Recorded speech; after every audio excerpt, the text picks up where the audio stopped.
रासो काव्यों का वर्णन इस प्रकार से है। यानी रासो जो ग्रंथ लिखे गए हैं उन ग्रंथों को एक संदेह की दृष्टि से देखा जाता है, क्योंकि हमने आदिकाल की विशेषताओं वाले प्रश्न में पढ़ा है कि आदिकालीन साहित्य में एक ऐतिहासिक संदिग्धता बनी हुई थी। यानी इस में जो ग्रंथ लिखे गए हैं वो इतिहास की दृष्टि से या इतिहास के सन और संवत से वो मेल नहीं खाती हैं।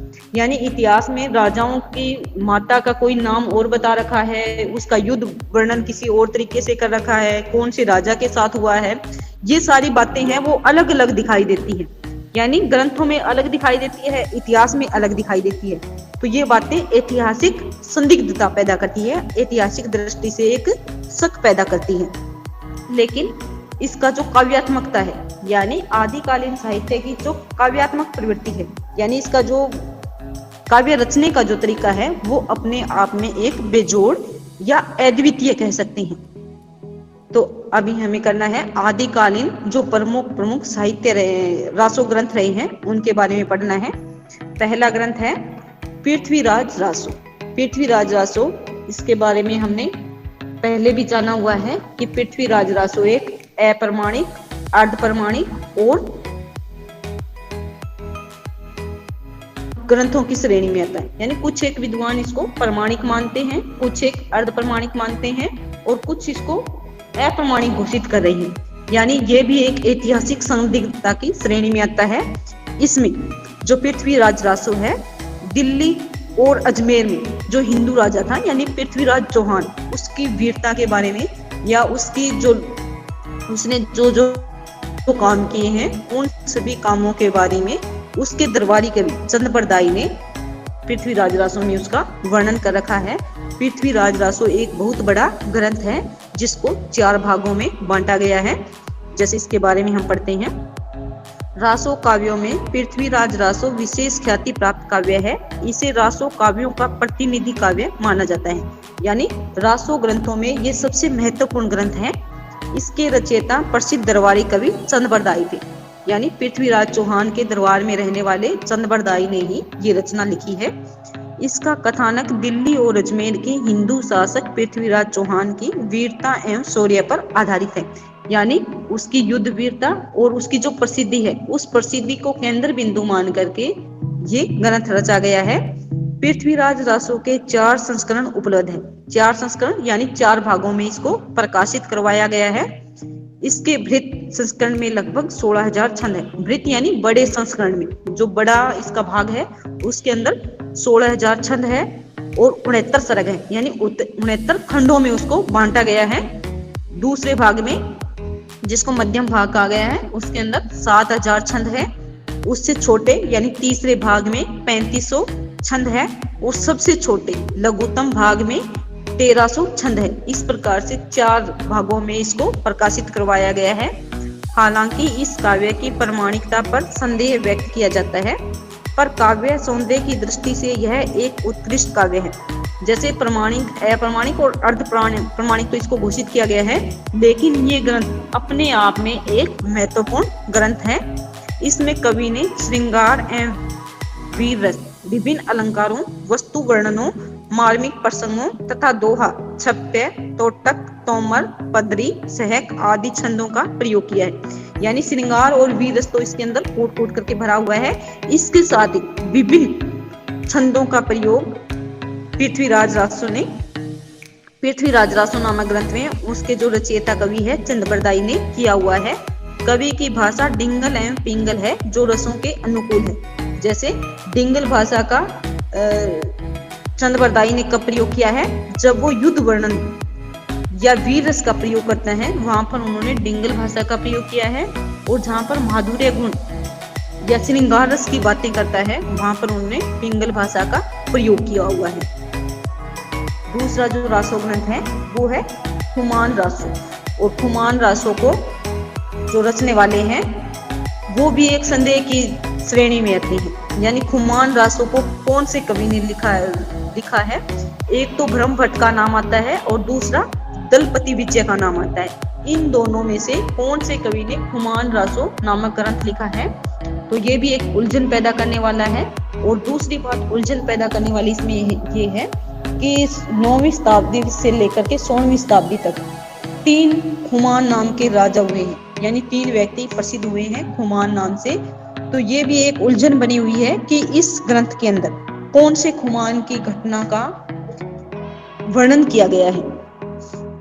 और इसके अंदर जो उलझन पैदा करने वाली बातें हैं, जैसे इसके अंदर कुछ प्रशिक्षांश जोड़े गए हैं, यानी प्रशिक्षांश होते हैं जो बाद में जोड़े जाते हैं। मान लो जैसे कोई किताब है, वो लिख दी गई है, मान लो 9वीं शताब्दी की किताब है, तो 9वीं शताब्दी में आपको पता है कि कौन सी भाषा प्रचलन में थी, अपभ्रंश और हिंदी भाषा की उत्पत्ति होने ही लगी थी।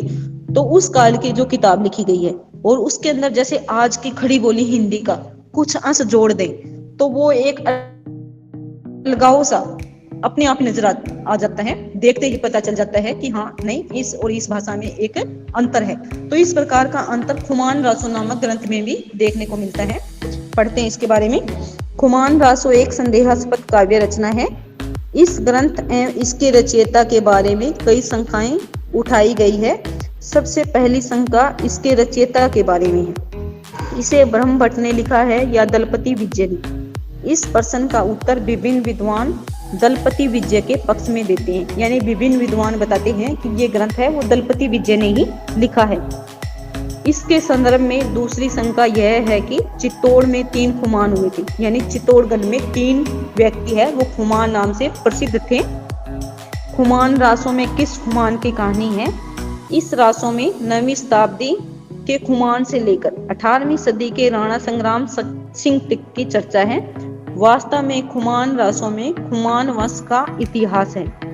अन्य रासों की तरह इसमें भी प्रक्षिप्त अंश जुड़ गए हैं। प्रक्षिप्त अंश होते हैं जो बाद में जोड़े जाते हैं, उनको कहा जाता है। प्रक्षिप्तांशों के कारण इसकी भाषा की प्राचीनता समाप्त हो गई है, परंतु असली अंशों में प्राचीन भाषा ही मिलती है। यानी खुमान रासो है वो इस प्रकार से उलझन पैदा करने वाला ग्रंथ है जो कि आदिकाल में ही प्रकाशित हुआ था। अगला ग्रंथ है परमाल रासो। और परमाल रासो है वो जगनिक नामक कवि के द्वारा रचा गया है। जगनिक कालिंजर के राजा परमाल का दरबारी कवि था और उसने आल्हा और उद्दल नामक 2 भाइयों की 52 लड़ाइयों का अपने इस ग्रंथ में वर्णन कर रखा है। और इसके अंदर भी उन्होंने कुछ एक प्रक्षिप्त अंश दिखाई देते हैं। और ये गांव भर गाया जाने वाला वीर रस से परिपूर्ण साहित्य है। परमाल रासो कालिंजर के राजा परमाल के दरबारी कवि जगनिक द्वारा रचित हैं। इन्हें चंद्रबरदाई का समकालीन माना जाता है, यानी जिस समय चंद्रबरदाई राजा पृथ्वीराज चौहान के दरबारी कवि थे उस समय ही परमाल रासो के जो दरबारी कवि है वो जगनिक थे। इस रासो में उन्होंने महोबा के 2 वीरों आल्हा और उद्दल की वीरतापूर्ण 52 लड़ाइयों तथा उसके विवाहों का बहुत ही काव्यात्मक एवं ओजपूर्ण शैली में वर्णन किया है। इसका नामकरण बाबू श्याम सुंदर दास ने किया तथा 1911 में इसे प्रकाशित करवाया। उत्तर प्रदेश में इसे आल्हा के नाम से जाना जाता है। वहाँ गांव की भीड़ भरी महफिलों में रात भर गाया जाता है, यानी लोगों का मनोरंजन करने के लिए और उनके अंदर वीरता का गुण या वीर रस पैदा करने के लिए ये पूरी रात लोगों को सुनाया जाता है। क्योंकि इसका संकलन, संपादन और प्रकाशन 20वीं सदी में हुआ है, अतः इसमें कुछ प्रक्षिप्त अंश जुड़ गए हैं। इस कारण इसमें ऐतिहासिक और भौगोलिक असंगतियां तथा हास्यास्पद अतिशयोक्तियां दिखाई देती है। यानी इसके अंदर इतना अतिशयोक्तिपूर्ण वर्णन किया गया है कि उसका एक मजाक भी बन सकता है, परंतु मूलतः यह एक वीर रस प्रधान रचना है। इसमें वर्णित एक छंद आज भी स्त्रियों में जोश उत्पन्न कर देता है। कहने का मतलब ये वीर रस से परिपूर्ण रचना है जिसको सुनकर आज भी व्यक्ति है वो जोश से या वीर रस से भर जाता है। जैसे इन्होंने लिखा है 12 बरस लोग होकर जीवे अरु 13 लो जिए सियार, बरस 18 17 जीवे आगे जीवन को धिकार। 12 बरस लोग होकर जीवे, इन्होंने कहा है कि कुत्ते की जो औसत आयु होती है वो 12 वर्ष तक होती है, यानी कुत्ते की औसत आयु, कुत्ता है वो 12 वर्ष तक ही जीवित रहता है। अरु 13 लो जिए सियार, और जो सियार होता है यानी जो गिद्दड़ होता है उसकी औसत आयु होती है वो 13 वर्ष होती है। वर्ष 18 17 जीवे आगे जीवन को धिकार, और जो क्षत्रिय लोग होते हैं यानी युद्ध करने वाले व्यक्ति होते हैं वो सिर्फ 18 साल ही जीवित रहते हैं, आगे जीवन को धिकार। और यदि वो आगे जीवन जीते हैं तो उनका जीवन धिकारणीय है। कहने का मतलब जो क्षत्रिय व्यक्ति है वो 18 वर्ष की आयु तक अपने देश के काम आ जाना चाहिए। यदि वो अपने देश के काम नहीं आया है तो उसका जीवन है वो धिकारणीय है, उसका जीवन कोई भी काम का नहीं है। आगे कल पढ़ेंगे, अगली क्लास का टाइम हो गया।